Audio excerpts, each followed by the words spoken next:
പടം അഭിനയിക്കുന്നതിനേക്കാൾ പടം കണ്ടതിനേക്കാൾ എനിക്ക് എക്സൈറ്റ്മെന്റ് ഉണ്ടായത് തിയേറ്ററിൽ ഇരുന്ന് ഞാൻ കൂടെ ഇരുന്ന ആൾക്കാരാണ്. S.J. സൂര്യ ഇരിക്കുന്നു, നെൽസൺ സാർ ഇരിക്കുന്നു, പിന്നെ പ്രദീപ് രഘുനാഥൻ, ലോകേഷ് സാർ, ആരാധിക്കുന്ന കുറെ ആൾക്കാരുടെ കൂടെ ഇരുന്ന് നമ്മൾ ആ സിനിമ കാണുക എന്ന് പറയുന്ന ഒരു മൊമെന്റ്. കഥ പറയാൻ ചെല്ലുന്ന സമയത്ത് നിന്നെ കൊണ്ട് അത് പറ്റുമോ എന്നുള്ളൊരു ക്വസ്റ്റ്യൻ നമുക്ക് ഭയങ്കര, കാരണം ചെറിയ മോളല്ലേ, സ്ക്രിപ്റ്റ് എനിക്ക് ഇഷ്ടപ്പെട്ടു, നമുക്ക് വേറെ ആരെങ്കിലും വെച്ച് ഡയറക്റ്റ് ചെയ്യിപ്പിച്ചാലോ എന്ന് ചോദിക്കുന്ന ഒരു ക്വസ്റ്റ്യൻ ഞാൻ ഫേസ് ചെയ്യുന്നുണ്ട്. നമ്മുടെ ജീവിതത്തിലെ 90% ദുഃഖങ്ങളും പൈസ കയ്യിലുണ്ടെങ്കിൽ തീരുന്ന വിശ്വസിക്കുന്ന ഒരാളാണ്.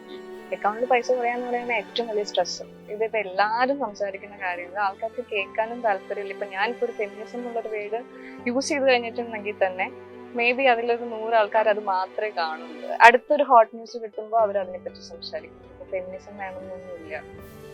എന്തെങ്കിലും ഒരു ചൂടുള്ള വാർത്ത അടുത്ത കെട്ടിക്കഴിഞ്ഞാൽ അവരുടെ വിഷയം അതാണ്. കാതൽ എന്ന് പറഞ്ഞൊരു പടം എടുത്തതിന് തന്നെ എനിക്ക് ഭയങ്കര താങ്ക്ഫുൾ ആണ്. മമ്മൂക്ക അത് ചെയ്യാന്ന് പറഞ്ഞിട്ടുണ്ടെങ്കിൽ നമുക്ക് ഭയങ്കര പ്രൗഡ് ആയിട്ടുള്ള ഒരു മൊമെന്റ് ആണ്. അവളൊരു ബൈസെക്ഷൽ ആയതുകൊണ്ട് മാത്രമല്ല കാതലിൽ അവളെ പ്ലേസ് ചെയ്തത്, അവളുടെ ഒരു പെർഫോമൻസിന്റെ ഒരു ക്വാളിറ്റി കൊണ്ടാണ് പ്ലേസ് ചെയ്തത്. ഇപ്പൊ എനിക്ക് എന്നെ സ്ക്രീനിൽ കണ്ടിട്ട് എനിക്ക് എന്നെ ഇഷ്ടപ്പെട്ടു. അതുകൊണ്ടാണ് ഞാൻ വലിയ കുട്ടിയായി, എന്നെ കൊണ്ട് പറ്റും.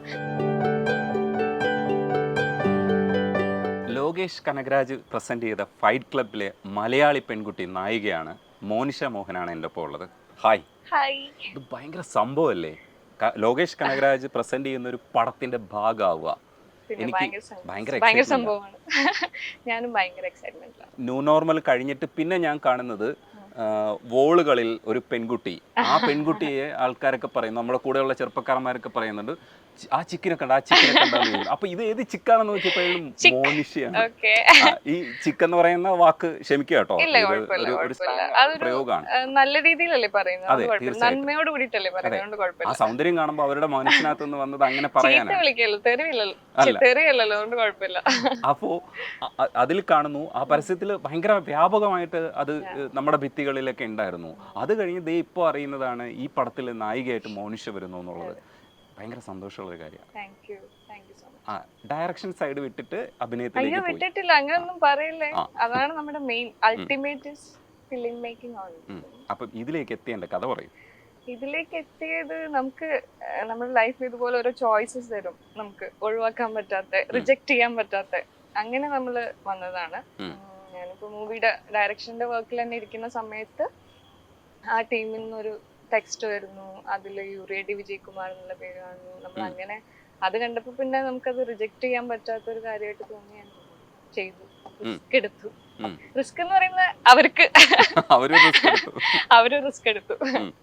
നമുക്ക് പിന്നെ പക്ഷെ അങ്ങനെ ഒരു ടീം ആയതുകൊണ്ട് നമുക്ക് അഭിനയിക്കാൻ അറിയില്ലെങ്കിലും അവര് എന്തെങ്കിലും ചെയ്യിപ്പിക്കും എന്നുള്ള ഒരു കോൺഫിഡൻസ് ഉണ്ടായിരുന്നു. അങ്ങനെ പോയി ചെയ്തതാണ്. ഈ ന്യൂ നോർമലിൽ ചെറുതായിട്ട് മുഖം കാണിച്ചപ്പോഴും ശ്രദ്ധിക്കപ്പെട്ടിരുന്നു, മോനിഷയും ശ്രദ്ധിക്കപ്പെട്ടു കൂട്ടത്തിൽ. അവസാനം വന്ന ആ പെൺകുട്ടി ഏതാണെന്ന് എല്ലാവരും ഞാനും തിരക്കി. അതിനു വേണ്ടിയിട്ടാണ് ഞാൻ അത്രയും ചെയ്തത്. ഇതിലും അത്രേ ഉള്ളൂ, എല്ലാരും തിരക്കണം ഏതാ പെൺകുട്ടിന്ന്. ഇതിലും അതുകൊണ്ട് നമ്മള് വളരെ ചെറിയൊരു ഹീറോയിൻ ആണ്, ബട്ട് ഒരു ചെറിയൊരു ലൈനാണ്. Basically it's mass action movie. തല്ലുപടമാണ്. ഞാൻ ട്രെയിലർ കണ്ടപ്പോൾ അങ്ങനെ മനസ്സിലായി, പടം കാണാൻ പറ്റിയിട്ടില്ല. തല്ലുപടമാണ്, കുഴപ്പമില്ല, കണ്ടാൽ മതി, തീർച്ചയായിട്ടും കാണും.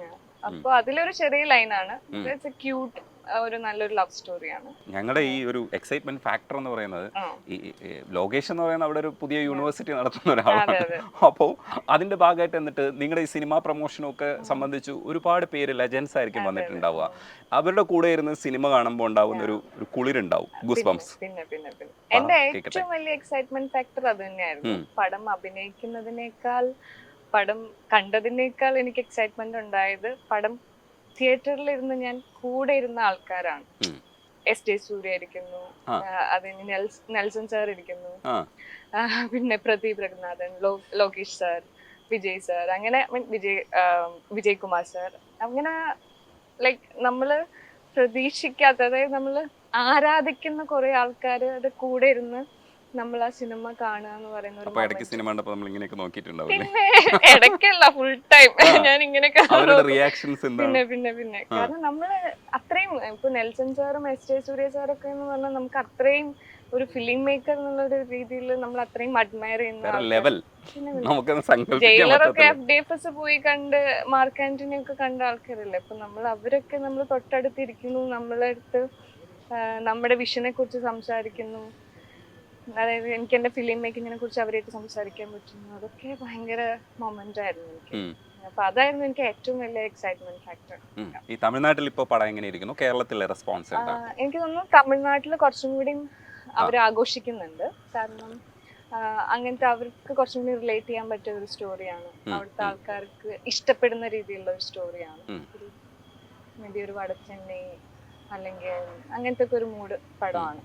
അപ്പൊ ഇവിടുത്തെ ആൾക്കാർ അതാ ഇപ്പൊ ഇന്ന് ഇറങ്ങിയേ ഉള്ളൂ, ബാക്കി റെസ്പോൺസസ് ഒക്കെ വന്ന് തുടങ്ങുന്നേ ഉള്ളൂ. ഈ വേഗം മുതൽ ഞാൻ ഈ ഗോവിന്ദ് വസന്തയെ നോക്കുന്ന ആളാണ്. അടിപൊളിയായിട്ടാണ് ട്രെയിലറിന്റെ മ്യൂസിക് ചെയ്തേക്കുന്നത്. അപ്പോഴേ ഞാൻ വിചാരിച്ചു ഈ പടം ശരിക്കും അതായത് അത്തരം ഒരു ഓട്ടപ്പടം ആയിരിക്കും എന്നുള്ളൊരു മൂഡുണ്ട്. അത് കാണുമ്പോഴത്തേക്ക് ഫസ്റ്റ് ഷോട്ട് തന്നെ ഓടുന്ന ഒരു സാധനം കണ്ടപ്പോ ഇത് പൊളിക്കുമല്ലോ, ഓടിയുള്ള അടിയാണ്. അപ്പൊ അതിനനുസരിച്ചുള്ള ഒരു മ്യൂസിക് ആയിരിക്കുമല്ലോ. പിന്നെ ഗോവിന്ദേട്ടൻ ഭയങ്കര അടിപൊളി ഒരു വർക്കാണ് ശരിക്കും. ഗോവിന്ദേട്ടൻ എനിക്ക് മുന്നേ അറിയുന്നതാണ്, പക്ഷെ അപ്പൊ ഗോവിന്ദേട്ടനായിട്ട് ഇതിനെപ്പറ്റി സംസാരിക്കുമ്പോൾ ഗോവിന്ദേട്ടൻ പറയുന്നത് എന്താന്ന് വെച്ചാൽ ഗോവിന്ദേട്ടന്റെ കരിയറിലെ ഏറ്റവും ബെസ്റ്റ് മൂവിയാണ്, അല്ലെങ്കിൽ ബെസ്റ്റ് വർക്കായിട്ട് ഗോവിന്ദേട്ടൻ കാണുന്ന ഒരു പടമാണെന്നാണ് ഇത് പറഞ്ഞത്. അപ്പൊ നമ്മള് പ്രൊമോഷൻ സമയത്തൊക്കെ ഒരുമിച്ചുണ്ടായിരുന്നു, അവിടെ ഇന്റർവ്യൂസിനൊക്കെ ഉണ്ടായിരുന്നു ഒരുമിച്ച്. പാട്ടുകളൊന്നും കേൾക്കാൻ പറ്റില്ല, പുള്ളിയുടെ ഒരു വയലിനിസ്റ്റ് കൂടിയാണല്ലോ, അപ്പൊ അതിന്റെ ഒരു ഇതും കൂടെ ഉണ്ടാവും. വയലിനേക്കാൾ കൂടുതൽ ഇതില് പുള്ളി ഗിറ്റാറും അങ്ങനത്തെ വേറെ കുറെ ഇൻസ്ട്രുമെന്റ്സ് ആണ് യൂസ് ചെയ്തേക്കുന്നത്. കാരണം ഇതിന്റെ ഒരു മൂഡ് വേറെയാണല്ലോ. പുള്ളി ഗോവിന്ദേട്ടൻ എന്ന് പറയുമ്പോൾ നമുക്ക് തൈക്കുടം ബ്രിഡ്ജ് ലൈക്ക് ഭയങ്കര ഒരു വേറൊരു വൈബാണ്. പക്ഷെ മൂവീസ് നമ്മളിപ്പോ 96 മൂവീസ് അതും ഇപ്പൊ ഫൈറ്റ് ക്ലബിന്റെ തന്നെ ഒരു സോങ് ഇറങ്ങിയത് ഒരു ലവ് സോങ് ആണ്. അപ്പൊ ആ ഒരു മൂഡ് ആ ലവ് സോങ് മാത്രമേ ഉള്ളൂ, ബാക്കി എല്ലാം മറ്റേ ഒരു വേറെ ഒരു മൂഡ് BGM ആണെങ്കിലും ഒക്കെ ഒരു ആ ഒരു അടി ഫാക്ടറിന് പറ്റിയ ഒരു മൂഡിലാണ് ചെയ്തേക്കുന്നത്. ഭയങ്കര നന്നായി ചെയ്തിട്ടുണ്ട്.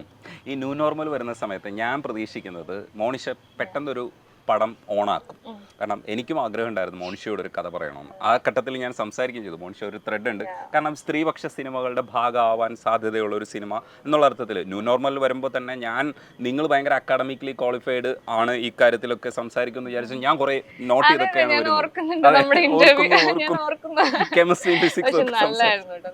അപ്പോൾ ന്യൂ നോർമലിൽ ഇപ്പോൾ നമ്മുടെ ആദ്യത്തെ സക്സസ് എന്ന് പറഞ്ഞാൽ അനഘയെ അതിനകത്ത് കാണുന്ന സമയത്ത് ഞാൻ നോക്കുമ്പോൾ ഭയങ്കര രസമായിട്ട് അനഘ ചെയ്യുന്നു. അപ്പോൾ നമ്മൾ പേടിയോടുകൂടി നോക്കുന്നു, കാരണം നമ്മളെ ഒരാളെങ്ങനെ ഡ്രോപ്പായി പോകരുതല്ലോ. അപ്പം ഞാൻ നോക്കിയപ്പോൾ അനഘ നല്ല രസമായിട്ട് അതിനകത്ത് ബിഹേവ് ചെയ്തിരിക്കുന്നു. അത് കഴിഞ്ഞിട്ട് സംസാരിക്കുമ്പോഴൊക്കെ അനഘ ഭയങ്കര രസമായിട്ട് സംസാരിക്കും. അപ്പോഴും ഞാൻ മോണിഷയെ ഓർക്കുന്നുണ്ടായിരുന്നു. അപ്പോൾ അതേ മോണിഷ ഇപ്പോൾ ഒരു പടത്തിലെ നായികയായിട്ട് മുമ്പിൽ വന്നിരിക്കുമ്പോൾ ഉള്ളൊരു സന്തോഷമില്ലേ? അനഘയെ കൂടെ പറയൂ, അനഘ ഒരു കാതലിന്റെ വിജയത്തെ കുറിച്ച്. കാതൽ ആക്ച്വലി ജിയോ ബേബി സാറിന്റെ ഒരു അറ്റംപ്റ്റ്. നമുക്ക് ജിയോ ബേബി സാർ എനിക്ക് ഓൾറെഡി ഭയങ്കര ഇഷ്ടമുള്ള ഒരു ഫിലിം മേക്കറാണ്. ഗ്രേറ്റ് ഇന്ത്യൻ കിച്ചൺ എല്ലാം എനിക്ക് ഭയങ്കര ഇഷ്ടമുള്ള മൂവിയാണ്. അപ്പോൾ കാതൽ എന്ന് പറഞ്ഞൊരു പടം എടുത്തതിന് തന്നെ എനിക്ക് ഭയങ്കര താങ്ക്ഫുൾ ആണ്.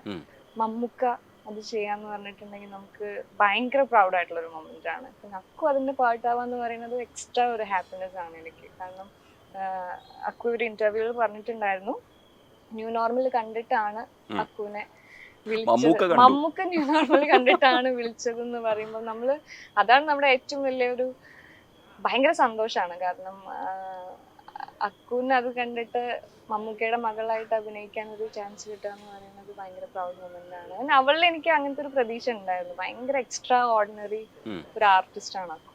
എനിക്ക് ഭയങ്കര ഈസി ആയിരുന്നു ന്യൂ നോർമൽ അവളെ കൊണ്ട് വർക്ക് ചെയ്യിപ്പിക്കാൻ.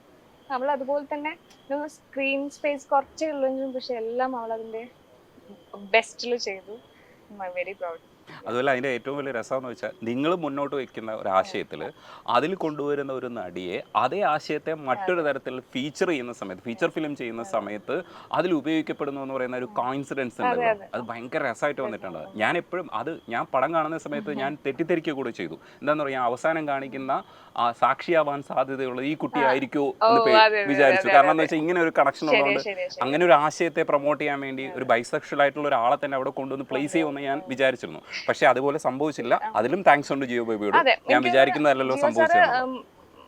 അവളുടെ ഒരു സെക്ഷുവാലിറ്റിയേക്കാൾ കൂടുതൽ അവളുടെ ആസ് എ പെർഫോമർ ആണ് അനഘയെ അതിലേക്ക് സെലക്ട് ചെയ്തതെന്നാണ് എനിക്ക് തോന്നുന്നത്. അതുകൊണ്ട് തന്നെയാണ്, അല്ലാതെ അവളൊരു ബൈസെക്ഷൽ ആയതുകൊണ്ട് മാത്രമല്ല കാതലിൽ അവളെ പ്ലേസ് ചെയ്തത്. അവളുടെ ഒരു പെർഫോമൻസിന്റെ ഒരു ക്വാളിറ്റി കൊണ്ടാണ് പ്ലേസ് അവൾ ചെയ്തത്. അടിപൊളിയായിട്ട് ചെയ്തിട്ടുണ്ട്, നല്ല രസമുണ്ട്. അതെ, അതിപ്പോ ഞാൻ 2-3 നമുക്കറിയാലോ നമ്മുടെ വെച്ചല്ലേ. അതെ അതെ അതെ അതാണ് നിങ്ങൾക്ക് അങ്ങനെ അവകാശപ്പെടുവാൻ പിന്നെ പറ്റുന്നത്. എന്തായാലും എനിക്ക് അവകാശപ്പെടാലോ. ഇപ്പൊ സ്ക്രിപ്റ്റ് വർക്ക് എന്തായാലും എന്തെങ്കിലുമൊക്കെ നടക്കുന്നുണ്ടാവും. അതെ, ലോക്ക് ആവാനുള്ള സാധ്യതയിൽ എത്തിയോ? ഞാനതാ നമ്മളിപ്പോ പറഞ്ഞു കഴിഞ്ഞിട്ട് അത് നടന്നില്ലെങ്കിൽ പിന്നെ എല്ലാവർക്കും അതൊരു ബുദ്ധിമുട്ടാവും. അതുകൊണ്ട് എന്തായാലും 2024 ഒരു മിഡ് ആവുമ്പോഴേക്കും എനിക്കൊരു ഒഫീഷ്യലി ഒരു ഡയറക്ടർ ആവാൻ അറ്റ്ലീസ്റ്റ് അനൗൺസ് ചെയ്യാൻ പറ്റുമെന്ന് ഞാൻ പ്രതീക്ഷിക്കുന്നു. ഐ വിഷ് അതിന്റെ വർക്കൊക്കെ നടക്കണം. അത് തന്നെയാണ് നമ്മുടെ ഒരു അൾട്ടിമേറ്റ് എന്ന് പറയുന്നത്, ഫിലിം മേക്കിംഗ്. ഇതെന്ന് പറഞ്ഞാൽ ഇപ്പോഴത്തെ ഇതുപോലെ നല്ല പ്രൊജക്റ്റ് ഒക്കെ വന്നിട്ട് ചെയ്യുമോന്ന് ചോദിച്ചു കഴിഞ്ഞാൽ നമുക്ക് ഒരിക്കലും ചെയ്യില്ല എന്ന് പറയാൻ പറ്റില്ല. അങ്ങനെ ചെയ്യുന്നതാണ് ഈ ആക്ടിങ്. ഇനിയും അതുപോലത്തെ നല്ല വർക്ക്സ് ഒക്കെ വരികയാണെങ്കിൽ, അല്ലെങ്കിൽ എനിക്ക് അതിനുള്ള കോൺഫിഡൻസ് ഉണ്ടെങ്കിൽ ഞാൻ അഭിനയിക്കും. അല്ല, കോൺഫിഡൻസ് ഉണ്ട്. ഞാൻ ഒരു കാര്യം കൂടെ പറയാം. ശരിക്കും എൻ്റെയൊക്കെ സൗന്ദര്യ സങ്കല്പത്തിൽ വരുന്ന സുന്ദരിയായിട്ടുള്ള ഒരു പെൺകുട്ടി ക്യാമറയുടെ മുമ്പിൽ വരണം, പുറകിൽ നിൽക്കണം. ആശയവും ഗംഭീരമാണ്, ആശയം വളരെ നന്നായിട്ട് പ്രസന്റ് ചെയ്തിട്ടുണ്ട്, നമ്മുടെ മുമ്പിൽ വളരെ ധൈര്യത്തോടു കൂടി പറഞ്ഞ ആളാണ്. അയാൾ മുമ്പിലൂടെ വരുന്നത് എന്തായാലും ആ ആശയത്തെ അല്ല, എല്ലാ ആശയങ്ങൾക്കും പ്രകാശനം ചെയ്യാനുള്ള ഒരു സ്പേസിലേക്ക് അയാൾ വരണം. അയാൾ പലതരത്തിലുള്ള ആശയങ്ങളും പറയണം. അതല്ല, നമ്മള് ഇനി ചെയ്യില്ല എന്ന് ഞാൻ പറഞ്ഞിട്ടുണ്ടായിരുന്നു മുന്നേ എപ്പോഴൊക്കെ എനിക്ക് അഭിനയിക്കാൻ താല്പര്യമില്ല. അത് സത്യം പറഞ്ഞാൽ നമുക്ക് കോൺഫിഡൻസിലായിട്ടാണ്, അല്ലാതെ മറ്റേ അഹങ്കാരം കൊണ്ട് പറഞ്ഞതല്ല. നമുക്ക് അങ്ങനെ അതിനോടൊരു ഭയങ്കര പാഷൻ തോന്നിയിരുന്നില്ല. പക്ഷെ ഇപ്പൊ എനിക്ക് തോന്നുന്നു എനിക്ക് കുറച്ചും കൂടി ഐ എം കോൺഫിഡന്റ്. അപ്പൊ ഇനി നല്ല വർക്ക് എന്തെങ്കിലും വരികയാണെങ്കിൽ ചെയ്യാം. പക്ഷെ എന്റെ അൾട്ടിമേറ്റ് ഡയറക്ഷൻ, ലൈക് ഞാൻ അതിൽ തന്നെ വർക്ക് ചെയ്തുകൊണ്ടിരിക്കുന്നുണ്ട്. അതിന്റെ പരിപാടികളൊക്കെ തുടങ്ങിക്കഴിഞ്ഞു. നമുക്ക് പറയാനുള്ളത് എനിക്ക് അങ്ങനെയല്ലേ പറയാൻ പറ്റൂ. ഇത് വേറൊരാൾക്ക് പറയാന്നുള്ളതിൽ നമ്മൾ ഭാഗമാവാണ്. ഇത് അബ്ബാസ് സാർ എന്ന് പറയുന്ന ഒരാളുടെ വിഷനാണ്. നമ്മുടെ ഫൈറ്റ് ക്ലബിന്റെ ഡയറക്ടറുടെ പേര് അബ്ബാസ് എന്നാണ്. അപ്പൊ അബ്ബാസ് സാറിന്റെ ഒരു വിഷനാണ് ഞാൻ കൂടെ ഒരു ഭാഗമായി. ഇനി എന്റെ ഒരു വിഷൻ ഉണ്ട്, അത് ഞാൻ തന്നെ ചെയ്തല്ലേ പറ്റൂ. അപ്പൊ ഞാൻ അതിനു വേണ്ടി വർക്ക് ചെയ്യുന്നു. ഇത് പറയുന്ന സമയത്തൊക്കെ നമ്മൾ കാഷ്വലി സംസാരിക്കുന്ന സമയത്തും പറഞ്ഞുകൊണ്ടിരിക്കുന്നത് ഇതല്ല എൻ്റെ അൾട്ടിമേറ്റ് എന്നുള്ള രീതിയിൽ സംസാരിക്കുന്നുണ്ട്, അല്ലെങ്കിൽ ഉള്ളിൽ അങ്ങനെയുണ്ട്. ഇപ്പൊ മുഖത്ത് തന്നെ കുറച്ചൊരു എനിക്ക് തോന്നുന്ന ഒരു ദുഃഖമുണ്ട്. അത് എന്തുകൊണ്ടാണെന്ന് എനിക്കറിഞ്ഞൂടാ. എനിക്ക് തോന്നുന്നു നിങ്ങൾ ഡയറക്റ്റ് ചെയ്ത പടവുമായിട്ടും ക്യാമറയുടെ മുമ്പിൽ വരാൻ ആഗ്രഹിച്ചിരുന്നിട്ട് നടിയായി വന്നു. ഒരിക്കലും ദുഃഖമല്ല കേട്ടോ. ഞാനിപ്പോ കുറച്ച് ടയേർഡാണ്, അതുകൊണ്ടായിരിക്കാം ട്രാവലിംഗ് കാര്യങ്ങളൊക്കെ ആയിട്ട്. ഇതെനിക്ക് സന്തോഷം തന്നെയാണ്, കാരണം ഇത് ചെറിയൊരു കാര്യമല്ല. അപ്പൊ ഞാൻ ചെയ്തു വന്നേക്കുന്നത് എന്ന് പറഞ്ഞ പടത്തിന്റെ ലൈക്ക് എന്തോ റിസൾട്ട് എന്തോ ആയിക്കോട്ടെ, പക്ഷെ ഞാൻ വർക്ക് ചെയ്ത ടെക്നീഷ്യൻസ് എന്ന് പറയുന്നത് ഭയങ്കര നല്ല ടെക്നീഷ്യൻസ് ആണ്. ലൈക്ക് അതിന്റെ എല്ലാവരും, ഇപ്പൊ സിനിമാറ്റോഗ്രാഫർ ആണെങ്കിലും ഗോവിന്ദേട്ടനാണെങ്കിലും ഡയറക്ടർ ആണെങ്കിലും അതിലെ ഹീറോ വിജയ് കുമാർ എന്ന് പറയുന്ന ഹീസ് ലൈക്ക് ആളൊരു ഡയറക്ടറാണ്. ആൾക്ക് സിനിമയെ പറ്റിയിട്ടുള്ള ആളുടെ അറിവുകൾ കുറച്ചൊന്നുമല്ല. നമ്മൾക്ക് അവരുടെയൊക്കെ കൂടെ സ്പെൻഡ് ചെയ്യാൻ പറ്റുന്ന ഓരോ മൊമെന്റും ഭയങ്കര രസമാണ്. എന്തെങ്കിലുമൊക്കെ പഠിച്ചുകൊണ്ടിരിക്കാം. ഒരു ഫിലിം മേക്കർ എന്നുള്ള ഒരു പെർസ്പെക്റ്റീവിൽ പഠിക്കാൻ ഒരുപാടുണ്ട് ഇങ്ങനത്തെ ഒരു പടത്തിൽ വർക്ക് ചെയ്യുന്ന സമയത്ത്. ഞാൻ ഇതൊരിക്കലും റിഗ്രറ്റ് ചെയ്യുന്ന ഒരു കാര്യമല്ല. ഇത് ഞാൻ വളരെ സന്തോഷത്തോടെ ചെയ്ത കാര്യമാണ്. ഇപ്പൊ അതിന്റെ ഔട്ടിൽ ഞാൻ ഭയങ്കര സന്തോഷിക്കുന്നു. അതിന് എനിക്ക് ഗുണങ്ങൾ മാത്രമേ ഉണ്ടായിട്ടുള്ളൂ. ഇപ്പൊ എനിക്ക് എന്നെ സ്ക്രീനിൽ കണ്ടിട്ട് എനിക്ക് എന്നെ ഇഷ്ടപ്പെട്ടു. പിന്നെ ഞാൻ എന്തിനാ വിഷമിക്കുന്നത്? അപ്പൊ അതിൽ എനിക്കൊരു കോൺഫിഡൻസ് വന്നു. ഇനി ഒരു നല്ല പ്രൊജക്ട് വന്നു കഴിഞ്ഞാൽ എനിക്ക് ചെയ്യാൻ പറ്റും എന്നുള്ളൊരു കോൺഫിഡൻസ് വന്നു, അഭിനയിക്കാൻ പറ്റും. അതൊക്കെ ഭയങ്കര കാര്യമില്ല. ഒരിക്കലും ഈ പ്രൊജക്ട് ഞാൻ ചെയ്തില്ലായിരുന്നെങ്കിൽ എനിക്ക് അങ്ങനെ ഒരു കോൺഫിഡൻസ് വരില്ലായിരുന്നു. ഇപ്പോൾ എന്തായാലും ഒരു പുതിയ ആൾ വരുന്ന സമയത്ത് പലരെയും തമ്മിൽ കമ്പയർ ചെയ്യും. ആരെ പോലെ ഇരിക്കുന്നു എന്നൊക്കെ ആൾക്കാർ പറഞ്ഞു തുടങ്ങിയോ? അത് ഒരു കാര്യം കൂടെ ഉള്ളത്, ഞാൻ നേരത്തെ ഐസ്ക്രീമിന്റെ കാര്യം ചോദിച്ച സമയത്തും അതിൽ കാണുന്ന സുന്ദരിയെ പലരും തിരക്കിയിട്ടുണ്ട്. കാരണം അങ്ങനെയും കൂടെ കുറെ സാധ്യതകൾ വരാൻ സാധ്യതയുണ്ട്. അതിൽ നിഷ്കളങ്കമായി പുഞ്ചിരിക്കുന്ന, വളരെ മനോഹരമായി പുഞ്ചിരിക്കുന്ന ഒരു കുട്ടിയെയാണ് കാണുന്നത്. അതൊന്നും മനസ്സിലാവില്ല കേട്ടോ, ഭയങ്കര രസമുള്ള. എപ്പോഴിപ്പോ എന്നെ കണ്ടു കഴിഞ്ഞാൽ ഇപ്പൊ നമ്മളൊരു ഫിലിം മേക്കറിന്റെ പെർസ്പെക്റ്റീവില് പോകുമ്പോ അതെനിക്കൊരു ഉപകാരമായിട്ട് എനിക്ക് ഒരിക്കലും തോന്നിയിട്ടില്ല. ഒരു ആക്ടർ ആണ് നമ്മുടെ ഒരു അൾട്ടിമേറ്റ് പാഷൻ എന്ന് പറയുന്ന ഒരു ആക്ടിങ് ആണെങ്കിൽ മേ ബി പ്രായം അധികം തോന്നാത്ത നമുക്കൊരു പ്ലസ് പോയിന്റ് ആയിട്ട് നമുക്ക് ഭയങ്കര ഇതായിട്ട് ഇത് കഥ പറയാൻ ചെല്ലുന്ന സമയത്ത് നിന്നെ കൊണ്ട് അത് പറ്റുമോ എന്നുള്ളൊരു ക്വസ്റ്റ്യൻ നമുക്ക് ഭയങ്കര, കാരണം ചെറിയ മോളല്ലേ, നമുക്ക് എനിക്ക് സ്ക്രിപ്റ്റ് എനിക്ക് ഇഷ്ടപ്പെട്ടു, നമുക്ക് വേറെ ആരെങ്കിലും വെച്ച് ഡയറക്റ്റ് ചെയ്യിപ്പിച്ചാലോ എന്ന് ചോദിക്കുന്ന ഒരു ക്വസ്റ്റ്യൻ ഞാൻ ഫേസ് ചെയ്യുന്നുണ്ട്. അപ്പൊ അത് എന്ന് പറയുന്നത്, അതുകൊണ്ട് എനിക്ക് ഞാൻ കണ്ടു സാരിയൊക്കെ എടുത്ത് നടക്കുന്നത്, അതുകൊണ്ട് ഞാൻ വലിയ കുട്ടിയായി, എന്നെ കൊണ്ട് പറ്റും. നമ്മളിപ്പോ ന്യൂ നോർമൽ ചെയ്തത് എനിക്ക് അത് പറ്റും എന്ന് പ്രൂവ് ചെയ്യാൻ വേണ്ടി ചെയ്തതാണ്. ബട്ട് സ്റ്റിൽ ഇപ്പോഴും ഞാൻ പറഞ്ഞില്ല, അതൊരു നല്ല കാര്യമാണ്. അറ്റ് ദ സെയിം ടൈം അതുകൊണ്ട് എനിക്ക് കുറെ ഇല്ല, ആ വർക്ക് കാണിച്ചാൽ മതി തീർച്ചയായിട്ടും. പിന്നെ അതാ മോഡലിംഗ് ആണെങ്കിലും ഇപ്പൊ ആ ഒരു പെർട്ടിക്കുലർ ആഡ് കാരണം എനിക്ക് വേറെ കുറെ മോഡലിംഗ് വർക്ക്സ് വരുന്നുണ്ട്. അതൊക്കെ നമുക്ക് പറയുന്നത് അതും ഈ പറഞ്ഞ പോലെ ഭയങ്കര പാഷൻ എന്നുള്ളൊരു ഇതിനേക്കാൾ കൂടുതൽ എനിക്ക് it's a money making form. കാരണം ഇപ്പൊ നമുക്കറിയാം ഒരു ഫിലിം മേക്കർ അല്ലെങ്കിൽ ഇനീഷ്യൽ സ്റ്റേജിലുള്ള ഒരു സിനിമയിൽ വർക്ക് ചെയ്യുന്ന ആളെന്ന് പറയുമ്പോൾ നമ്മുടെ വരുമാനം എന്ന് പറയുന്നതൊക്കെ ഭയങ്കര ഇതായിരിക്കും.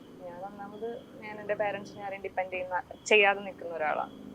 അപ്പൊ അതുകൊണ്ട് modeling is a money making form.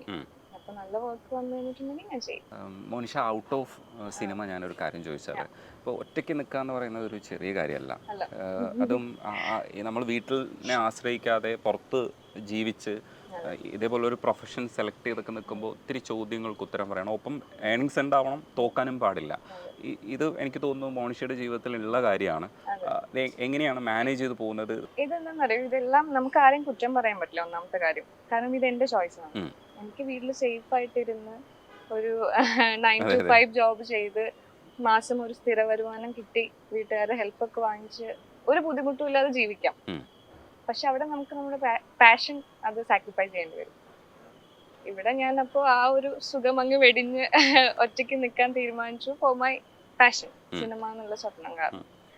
അപ്പൊ മോഡലിംഗ് എന്ന് പറയുന്നത് പലപ്പോഴും അത് പലരും ഒരു പ്രൊഫഷനായിട്ട് കാണുന്നില്ല. പക്ഷെ എനിക്ക് അതൊരു പ്രൊഫഷനാണ്. Modelling is money making for me. ഞാനിപ്പോ ഒരു ഇൻഫോ പാർക്കിൽ വർക്ക് ചെയ്യുന്ന പോലെയാണ് ഞാൻ മോഡലിംഗ് ജോബ് ചെയ്യുന്നത്. കാരണം വലിയ പാഷൻ ഒന്നും ഇല്ല, പക്ഷെ ഇറ്റ്സ് ഗുഡ് മണി.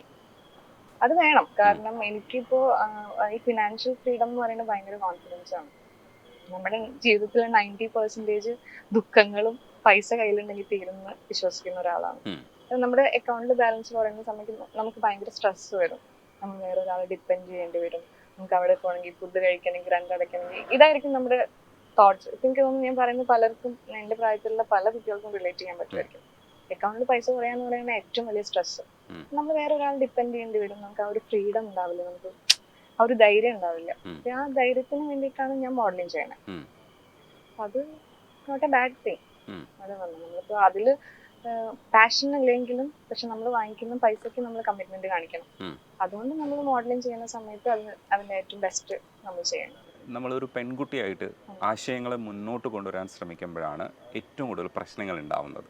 അത് എന്ത് തരം ആശയമാണെങ്കിലും ഇത് മുമ്പിൽ നിന്നൊരു പെൺകുട്ടി പറയുമ്പോൾ ഇഷ്യൂസാണ്. ഇപ്പം ആണുങ്ങൾ പലയിടത്തും പലതരത്തിലുള്ള ഫെമിനിസ്റ്റിക് ആയിട്ടുള്ള ആറ്റിറ്റ്യൂഡ് പറയുമ്പോഴും ഈ പെൺകുട്ടികൾ ഇങ്ങോട്ട് വരുമ്പോഴാണ് ഈ ഫെമിനിറ്റി പ്രയോഗം വരുന്നത്. അത് പലരും ചിലരൊക്കെ എടുത്തു പറയേണ്ടി വരുന്നുണ്ട്, ഞാൻ ഫെമിനിസ്റ്റ് ആണ് പക്ഷെ ഫെമിനിറ്റി അല്ല എന്ന് പറയും. ഇത്തരം കാര്യങ്ങളിലൊക്കെ നല്ല വിഷനുള്ള ഒരാളാണ്, അഭിപ്രായം പറയും. ഞാനിപ്പോൾ ഒരു ഫെമിനിസം എന്നുള്ളൊരു വേർഡ് യൂസ് ചെയ്ത് കഴിഞ്ഞിട്ടുണ്ടെങ്കിൽ തന്നെ മേ ബി അതിലൊരു 100 ആൾക്കാർ അത് മാത്രമേ കാണുള്ളൂ.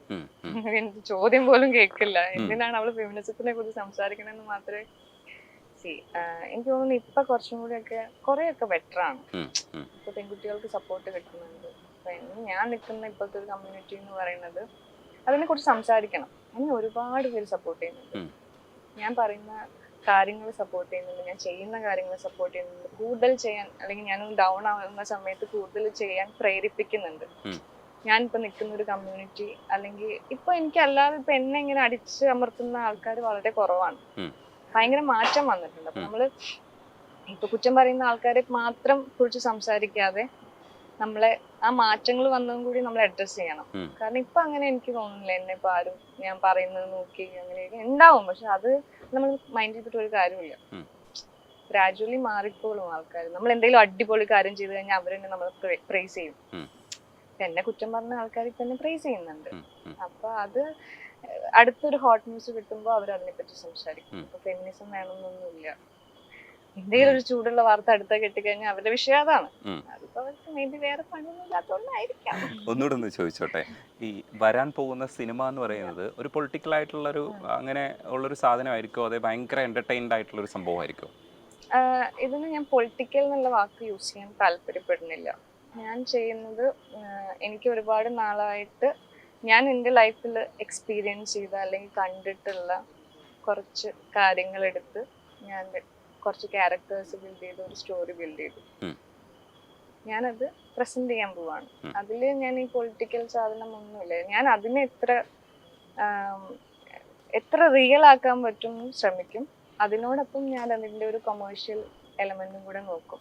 കാരണം എനിക്ക് തോന്നുന്നു എന്റെ ഫസ്റ്റ് മൂവി എനിക്ക് ഒരിക്കലും ഒരു ഓഫ് ബീറ്റ് പടോ അല്ലെങ്കിൽ അങ്ങനത്തെ ചെയ്യണ്ടെന്നാണ് എൻ്റെ ഒരു ആഗ്രഹം. കാരണം എനിക്ക് എൻ്റെ ഒരു ഫ്യൂച്ചറിസ്റ്റിക് ആയിട്ട് നോക്കുന്ന സമയത്ത് ഞാനതൊരു എന്റർടൈൻമെന്റ് എലമെന്റും കൂടെ ഉൾപ്പെടുത്തി കൊമേഴ്ഷ്യലൈസ് ചെയ്തിട്ട് ചെയ്യാൻ ആഗ്രഹിക്കുന്നു. അപ്പൊ അതാണ് അത് പറഞ്ഞ പോലെ റിയൽ ആണോ എന്ന് ചോദിച്ചു കഴിഞ്ഞാൽ ഞാൻ എൻ്റെ ലൈഫിൽ നിന്നും അല്ലെങ്കിൽ ഞാൻ എൻ്റെ ചുറ്റുപാടും കാണുന്ന കാര്യങ്ങൾ വെച്ചിട്ട് ഉണ്ടാക്കിയ ഒരു സ്റ്റോറിയാണ്. അത് പലർക്കും റിലേറ്റ് ചെയ്യാൻ പറ്റും, ചിലർക്ക് റിലേറ്റ് ചെയ്യാനേ പറ്റില്ല. പക്ഷെ അത് എൻ്റെ വിഷനാണ്. എനിക്ക് പറയാനുള്ളത് ഞാൻ എൻ്റെ സിനിമയിലൂടെ പറയുന്നു. എനിക്ക് പ്രതീക്ഷയുണ്ട് അങ്ങനെ ഒരു നല്ല പടം കാണാൻ വേണ്ടിയിട്ട്. ഞാൻ ആഗ്രഹിക്കുന്നത് ഒരു എൻ്റർടൈൻഡ് ആയിട്ടുള്ള ഒരു സംഗതി തന്നെ ആയിരിക്കും എന്നും പ്രതീക്ഷിക്കുന്നുണ്ട്. അപ്പോൾ പടം കാണാത്തവർ, ഫൈറ്റ് ക്ലബ്ബ് കാണുക, മോണിഷയുടെ അഭിനയം കാണുക, വിലയിരുത്തുക, ഒപ്പം വരാൻ പോകുന്ന പടത്തിന് വേണ്ടി കാത്തിരിക്കാം. നന്ദിയുണ്ട് സംസാരിക്കാൻ. Thank you.